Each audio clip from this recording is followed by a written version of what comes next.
example, very brief explanation about the situation.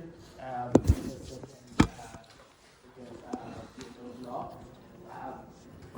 Very clear, we have just a force and then acceleration is integer using Laplace transform.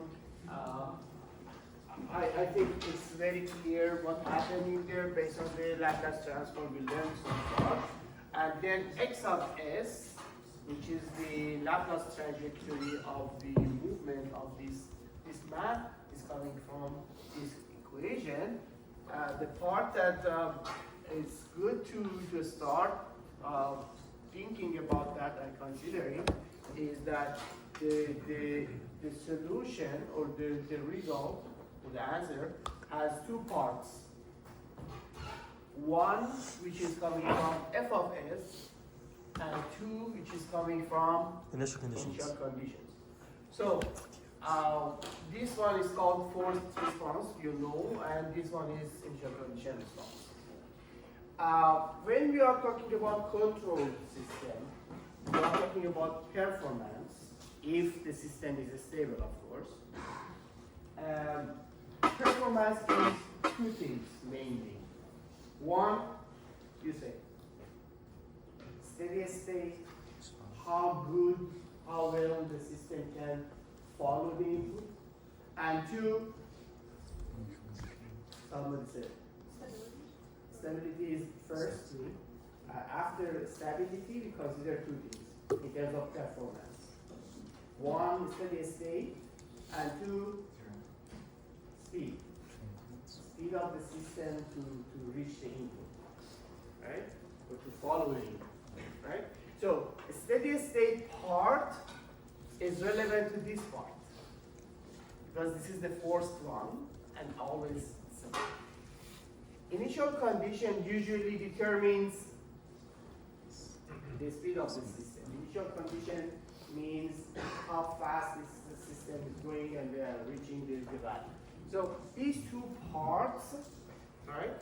These two parts are considered when we want to investigate the performance of the system. We are going to talk about these two parts later more in detail, but for now, just I wanted to bring up these in your mind later. We are going to, and after that, it is clear that we can obtain the inverse of Laplace transform, and we have two parts again in the theta. Okay, so again, getting back to the roadmap, where we are, Laplace transform, and then modeling of the system. These are the things that we want to talk about today and the next lecture. Again, we are in a Laplace transform, and this is what we do usually in modeling. Again, to make sure that everybody is on the same page, what is the meaning of a model?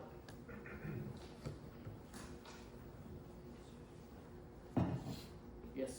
Maybe like a smaller representation of a system. That would Why smaller? What is the like maybe cheaper, and like you could test specific parts of the system too. Yes. It's basically a mathematical relation that describes the same thing as a physical system between some input and some output. Exactly. Yes. This is better definition of the model of the system. The model of the system means input-output relation described by a mathematical equation. Yes. As long as the book it has, I think, MATLAB and LabVIEW assignments, are we going to be doing any LabVIEw related? LabVIEW, no, but MATLAB is. Okay, so again, model means the correlation between input and output, which is described by a mathematical equation, right? This equation could be very, very complicated. This equation could be very simple.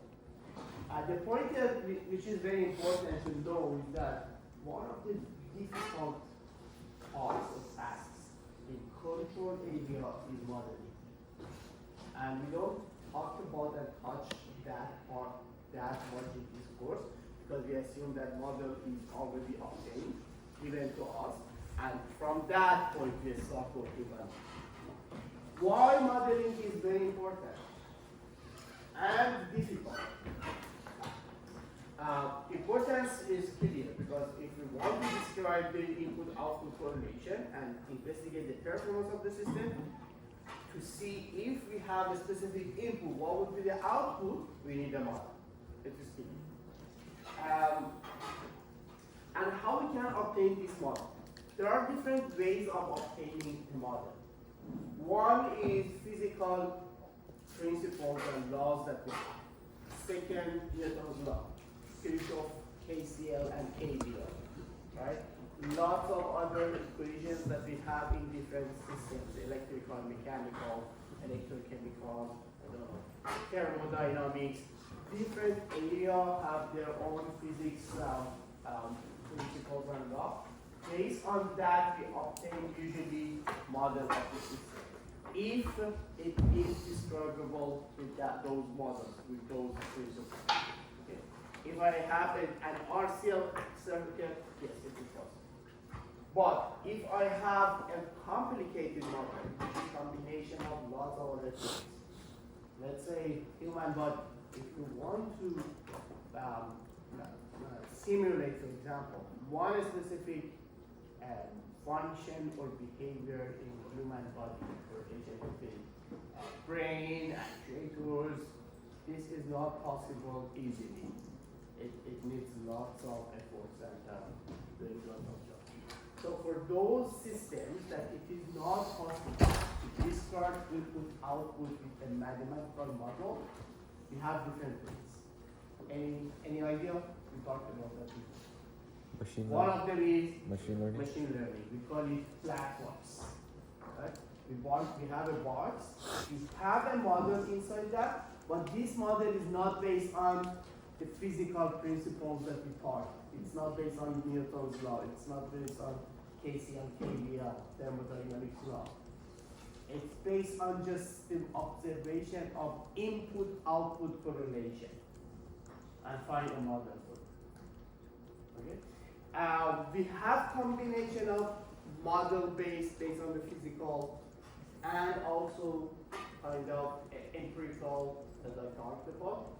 But in general, if I want to consider two extreme cases, I have one extreme case all based on the physical principle, one without having any physical principle. We call these models usually data-driven models. Based on the input-output correlation, we find a model that fit the behavior of the system we can see. Definitely, if you think about that, this model could not be very accurate.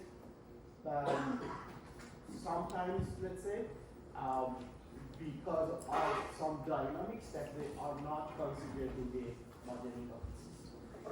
And based on that, this is very important to know. Math model is not exactly physical system. Can you say why? A system that we have, the actual system that we have, is not exactly equivalent to mathematical model. I mentioned that, but I want to repeat it. Every system has interferences, so Interfaces. Can you explain a bit more? like maybe the sensors or whatever they're using to gather the data that it's being modeled by doesn't grab some information. That's why Let me rephrase this. Maybe sometimes the dynamic of the system is not captured completely by the existing equipment that we have. Maybe, yes. If you're modeling the flow, like laminar flow in a pipe or whatever, you can model like maybe the friction forces, but there's always small little components that are just like too complicated to include in your model. You might have like a 7-page long equation. So there's always these small little aspects. Again, the same, right? The dynamic of the system is not captured in the model that we are talking about. Anything else?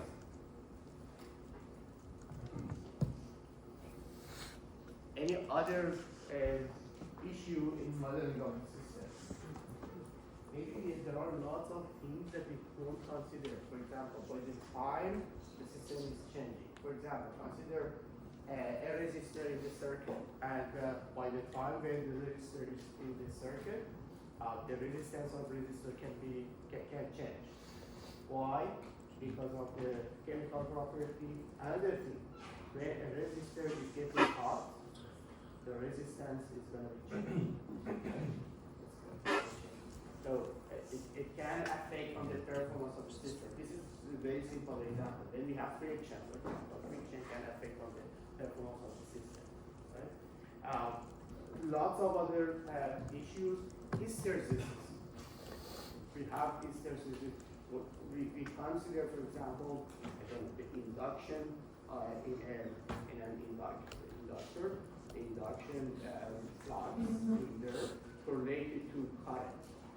Sometimes it is not. When the current goes up and it reaches to a saturation, maybe the model doesn't describe exactly the correlation. So when we say, for example, V equals to Ri, or Q equals to CV, or a capacitor, or any other, these are under specific condition. It's not valid always, right? And it's not linear always. Another thing is delays in the system. When we have a delay in the system is going to be non-linear, and sometimes we might not be able to capture all that, those dynamics, so it causes the system not to be very accurate, model not be very accurate. Yes? Is the model always linear? The model is not always linear, but if we want to work on this course, we have to linearize the system. So typically and generally speaking, all the system, let's say not all, 99% of the system, 99.9 of the system are non-linear. We have to do some jobs, and then after linearization, we can work on this course. Question: we cannot. Can we investigate this performance and stability of non-linear systems? Yes. It's outside of the scope of this course. It's a non-linear control system. It's called non-linear control system. We have some other approaches, very mathematical approaches, and also complicated one. In this course, we introduce just the basics of investigating for linear system, investigating on the stability and performance for linear system. Another question: if we have all the systems non-linear, I said 99% are non-linear, then how we can investigate them in this course and say that we want to investigate just linear system? This is what we are going to talk about later, but just bear in your mind. We have to linearize system based on the operating point of the system. Just very brief example. Consider that we have a DC motor. DC motor can rotate on the voltage related to the motor. It can rotate with different RPM. Okay? And in every RPM, it can have different dynamics. Okay? Usually, if I have a motor, I use the motor in a specific RPM or specific RPMs. For each of them, dynamic is almost fixed, almost constant, and considered linear. So based on the operating point, I linearize the system, and I use that linearized model. So another reason that the physical system is not exactly mathematical model. Mathematical model is for the operating range that I'm using. I consider one specific RPM, and based on that RPM, I linearize the system, and I model the system, and I use it. Okay? So these are the things that we have to consider all the time during this course. Linearity. So the main reason that we want to linearize the system is that we can use this property, right? Linear system, you are familiar. Do we have anybody who doesn't understand this concept? Linear system. We had a course about that actually, 280 linear system. Input x1, output y1, input x2, output y2. If two systems are linear, then we have the combination of inputs, the same in the output without calculating again the output. This is superposition property. Yeah, all the stuff. This is what I said. Almost all of the physical systems are nonlinear. And this is the second note that I said. Most of the physical systems are linear within some range of variables. I gave an example. For example, I have a DC motor. I'm using in a specific RPM, and then on that range, it can be considered as a linear system. This is another example. You see that the correlation between displacement and force in a spring is not linear. Why it is not linear? X squared. What is the specification of a linear system? What would be the correlation between F and Y? It should be straight line, and it should be passing Origin. the origin, right? If the system has this property, then we can call it linear. So you see, it is not linear. It's not a straight line, even if it's passing the origin, right? But I can, if I would know, for example, the mass value, based on the mass value, I would say, okay, if I have the mass, I know the force imposed to the spring, right? Mg.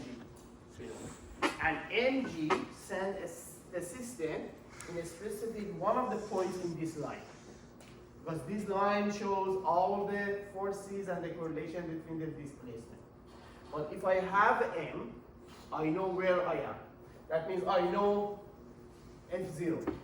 F0 is the value of Mg, the equilibrium point, the stable point, that the system goes at that point and stays in there.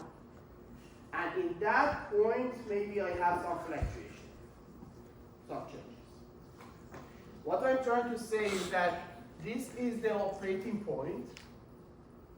Based on F0, I have Y0. And if you consider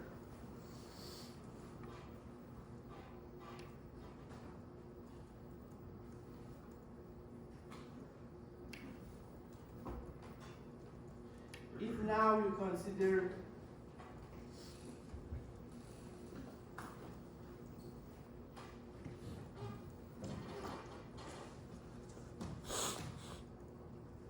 only this frame,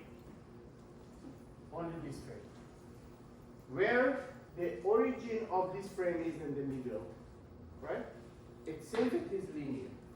What does that mean? That means the black line can be, the behavior of the black line can be considered as the behavior of the blue line,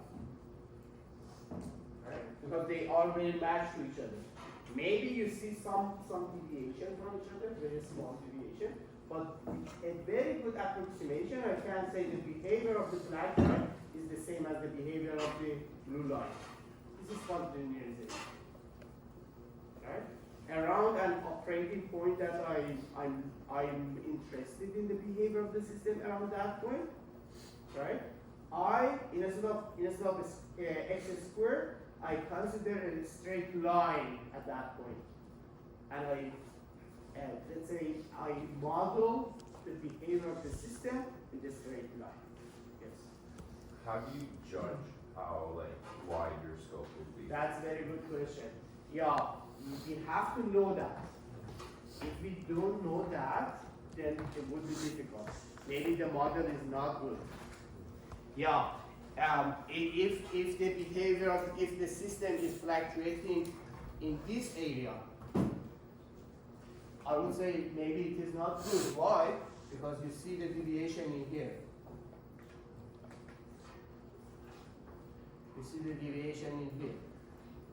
There is a big gap between the model system and the actual system. So it is not a good approximation, and actually it is not possible to linearize system if the operating range is very large. Right? When we are talking about linearization, operating range should be in a way that capture all the dynamics of the system without deviation. Of course, we can do that, but the system is not that much accurate. The model is not that much accurate. Right? Sometimes you have to. Sometimes there is no other choice. Okay? And we can, maybe it is very soon to talk about that, and we can compensate this using control. With the help of controller, we can compensate this deviation. But modeling is very important because when we don't know the behavior of the system by itself, it would be very difficult to control the system. You have to know all the input-output correlation. You have to know when the input is a specific value, what will be the output. This is very important. Okay.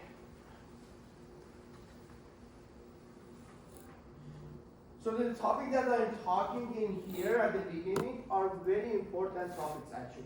These are very practical points that during your work, maybe you encounter maybe these points, right?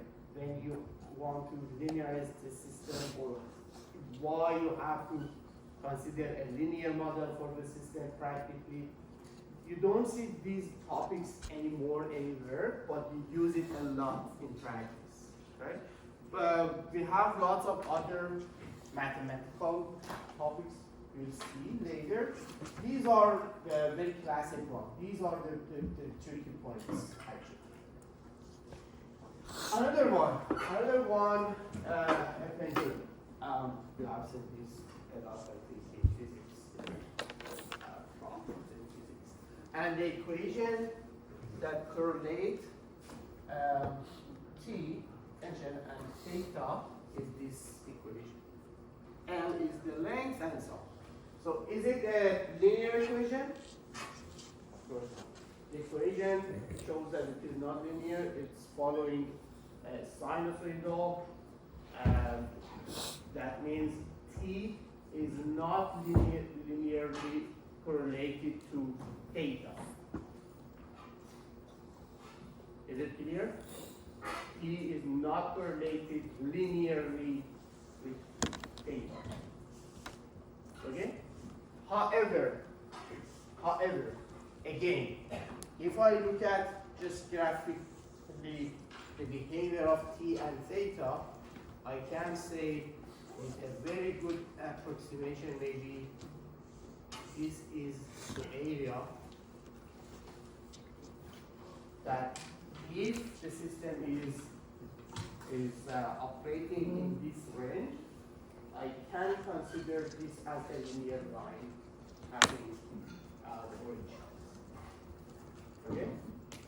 And I linearize the system using this formula. Can you tell me what is this formula? Small angle. Again? Small angle. The small angle. The small? It's just an approximation for small angles. So what we call it? Small angle approximation. It has a specific name. Have you heard about Taylor? Oh. Right? Have you heard about Taylor?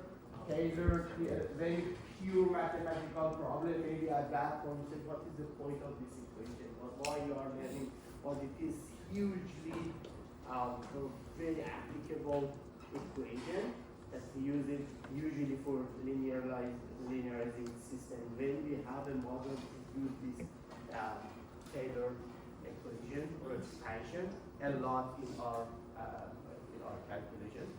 How we obtain this one, I'm going to talk about that later. We have some examples to investigate similar to this one later. But anyway, this equation is coming from that Taylor expansion. So again, a nonlinear system provided we have some specific condition can be considered as linear system. Just see who can remember. Can you remember what was the condition that we can consider? We just mentioned it in physics, in high school maybe, or maybe first year. What is the condition that we can consider the correlation between T and theta linear? Small angle? Small angle? Small angle. Can you remember what was the value? What's that? Oh, you flew off already. 7? 10? 10? 7? No, like what is the 5. 5 degrees. If it is less than 5 degrees, we can consider it as, if you look at sine of theta and theta in radian, you see that for very small theta less than 5, sine of theta is equal to theta. When sine of theta is equal to theta, we can consider it as linear. These are as the outcome of the Taylor expansion, right? It's just for your information. It's not so down necessarily. Okay. Now, we have an LTI system, a linear system, described with, by an equation. You see, y is output and r is input. And this equation is in time domain, which is not good. Then we have to convert it to S domain. And we said why. We want to have a better tool to investigate the behavior of the system. Okay. A transfer function. A transfer function is defined as the y of s, output of the system, Laplace transform of the output, over r of s, Laplace transform of the input. When you are talking about transfer function and output over input, it's clear that some conditions should be applied. What is that condition? Output over input. When we want to define the output of the system, the output of the system is the function of two things. What are they?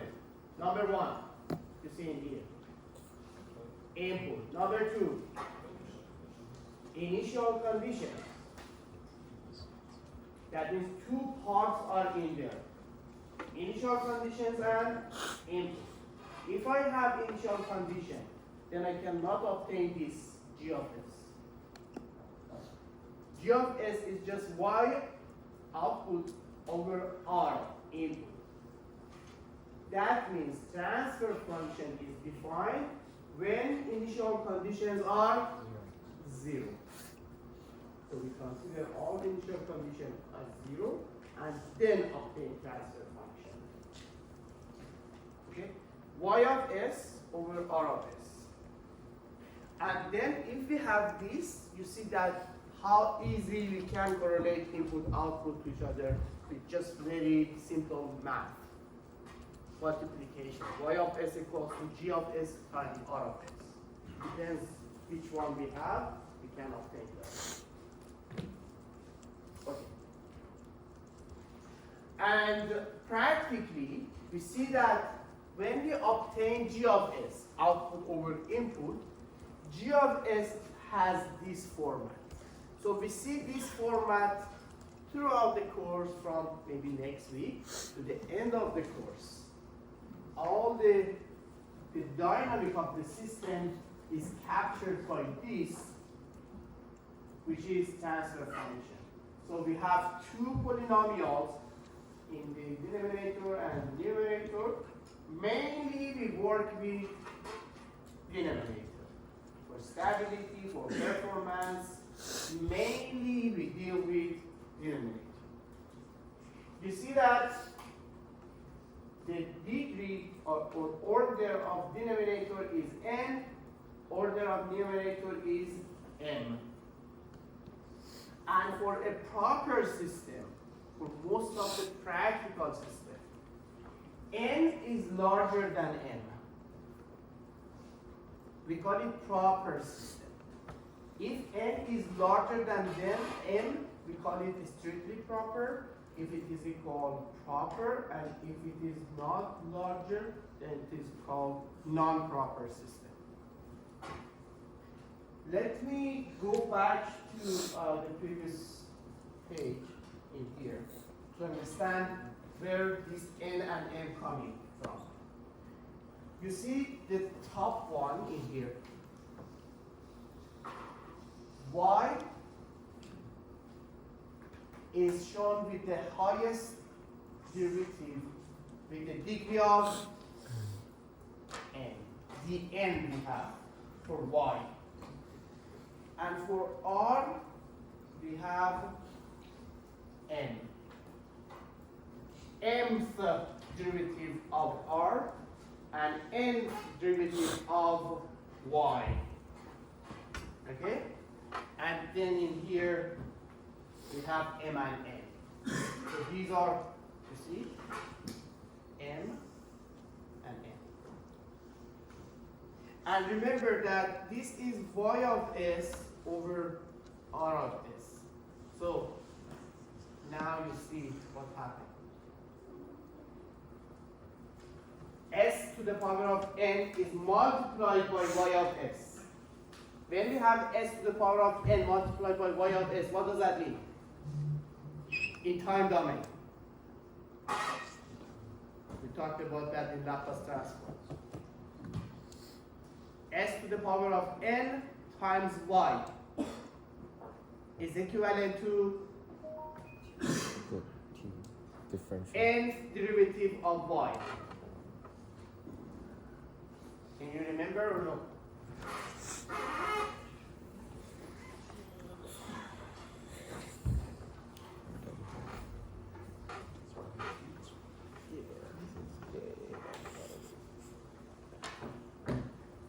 Let's say in here, for example,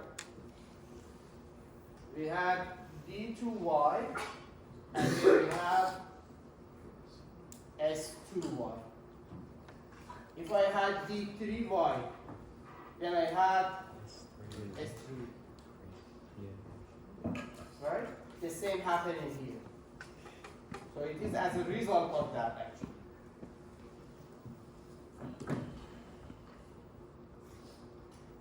Okay?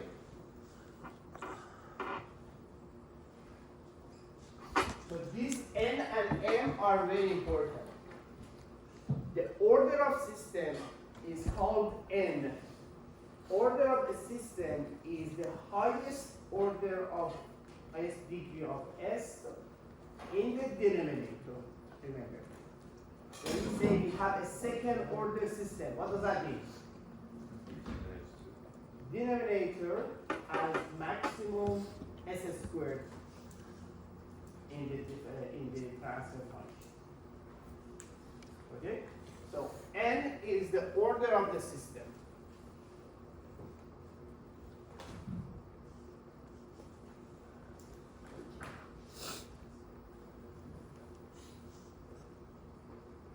And again, what is n?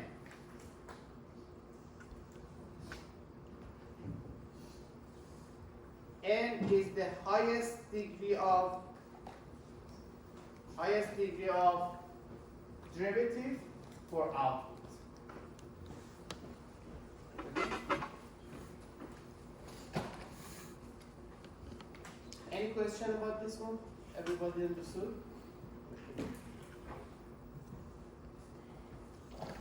Okay. This is just an example. R of t. R of t is considered as delta impulse. Then Laplace transform is 1.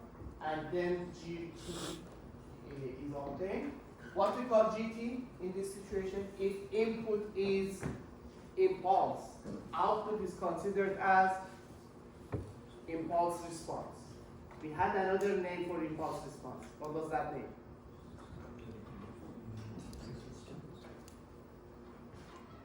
Did we use impulse response anywhere? Can you remember if we used impulse? Yes. Was it the unit step? No. They don't do it. He does Did we use? Yes. Is it a zero state response? Zero state? No. No. It's input, right? So we use GT somewhere. Oh, Convolution. And remember, in convolution, whenever we wanted to obtain output for any input, generally I consider, for example, R of t. Let me call it something. X of t. If I have x of t, how I can obtain y of t? X of t convoluted by G. So if I know impulse response of the system, then I can obtain output of the system. Now, see this equation, right? And remember this equation from the previous page. Y of s, you said X of T. x of S. s times G of S. g of s. What is the difference? The first one is ugly convolution, the second one is simple multiplication. Yes, Are they equal? Oh no. They are. There's a positive one. they are kind of equal in terms of calculation. What I can say now from this equation? What is g of t? G of t is Your impulse response. time domain version of g of s. That means g of t and g of s are the same. One in time domain, another one in s domain. Let's conclude in here. Laplace impulse response of a system is equivalent to transfer function in Laplace function in S star. Okay? So g of t that you see in here, g of t that you see in here, if I convert it to Laplace transform, gives me g of s. This is very important. You have seen this in linear system and again in here. If you can remember, for those of you who had linear system with me, I always, maybe once a session, repeated this, that impulse response of a system gives all the information about the system. If we have impulse response of the system, that means we have all the dynamic of the system. Okay? So Laplace, again, impulse response is very important part, gives us lots of information about the behavior of the system. Okay, any question at this point? So we are done with the tools we need for modeling of the mathematical tools. The quiz on Friday would cover by this point. Just math parts we have already taught. And from here, we just go to the modeling of different systems. We start with electrical one. Resistance. We know the equation for the resistance. Vt equals to Rit in time domain is converted to Laplace domain. Inductance if we consider initial condition 0, then we have this one. You are familiar, I think. Do we have anybody who doesn't have any knowledge about this? Okay, everything. No, okay. So for these three basic components in electrical circuits, we have these equations.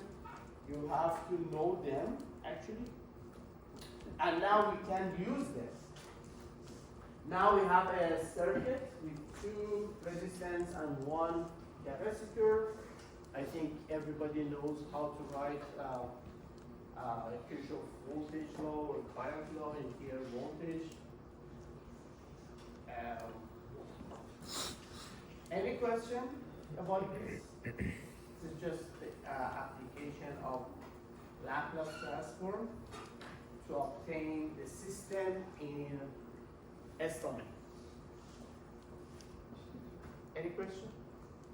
Okay. So we have V1 as input, and in here we define V2 as the output like this. Remember, output of a system is defined by ourselves. Maybe when we have a motor, the position of the motor is the output. Maybe the speed of the motor is the output. Maybe torque is output. We, based on our needs, define our output. So maybe a question in here which is always asked before is that why V2 is the voltage across resistor R2 and capacitor C. We define it, right, in this circuit, based on our need. Okay? So, now, V1 is input, V2 is output. What is transfer function? Output over input. That means V2, you don't need to write it next page, you will see. V2S over V of V1S is transfer function of the system. Okay. So just you have to divide this equation by this equation, and then you obtain. So V2 over V1. In other words, I can represent this system using a block diagram that in here I have V1, and in here V2, and in here G of S.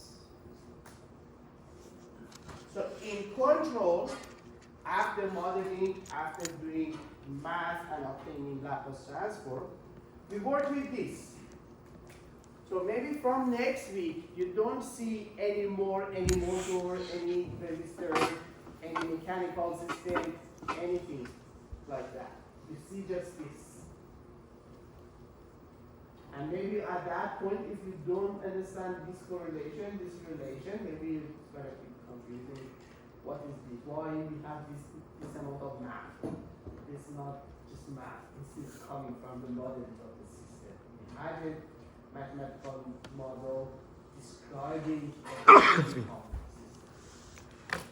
So now we know what is this, and G of S is here.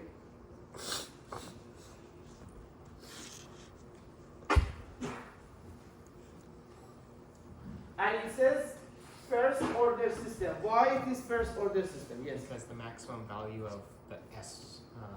Because the term is maximum, 1. yes, the maximum degree of S in the denominator is 1. S to the power of 1. That's why we call it first order system. Any question?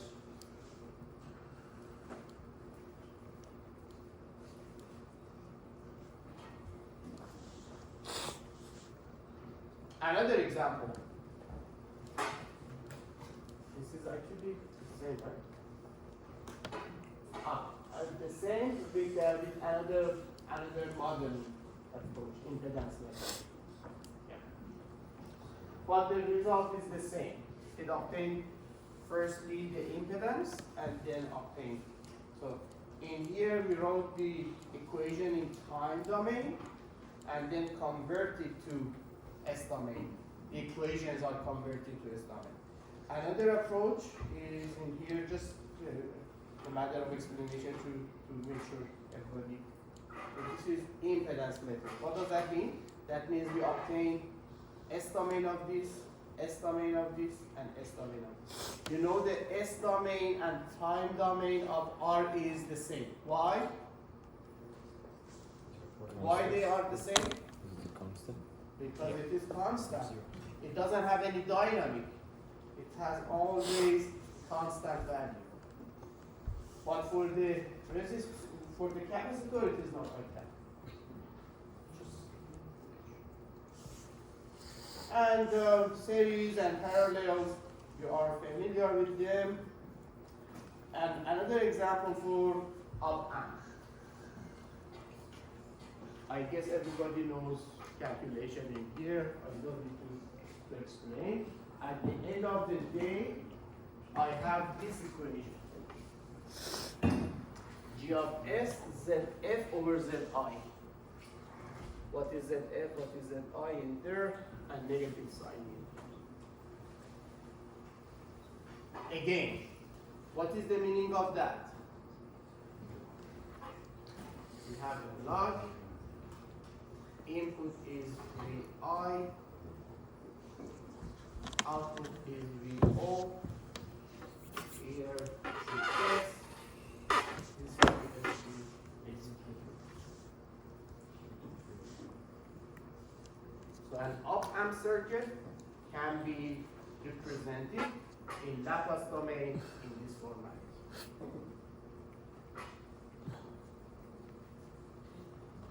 Any question?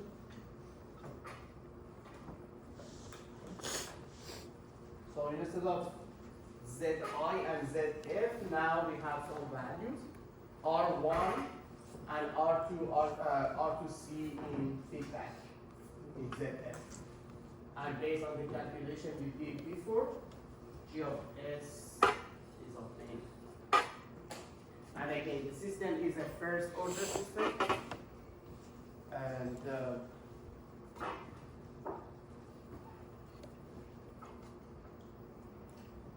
yeah. Any question? Okay. Good. Let's have 10 minutes break and then continue.